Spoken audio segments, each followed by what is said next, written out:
Magandang maga sa inyong lahat. Ito po ang tanim ko sa bakuran.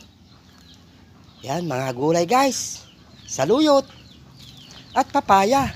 Ayan. At may tanim din po tayong okra. Ayan. Guys. Napakaganda ng saluyot ko guys, oh. Ang ganda ng bulas.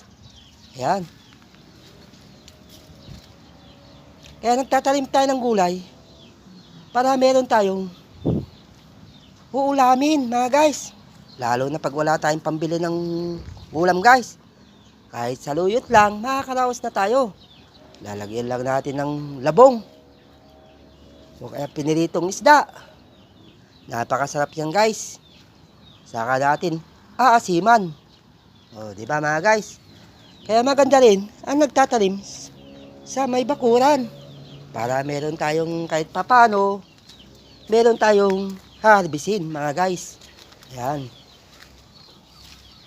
Yan ang aking mga tanim ng aking misis. Ayan, guys.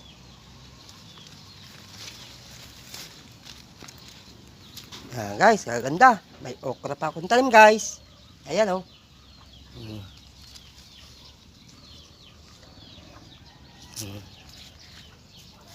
Thank you so much. Thank you for watching. Maraming salamat sa inyong pagsuporta at pagtiwala.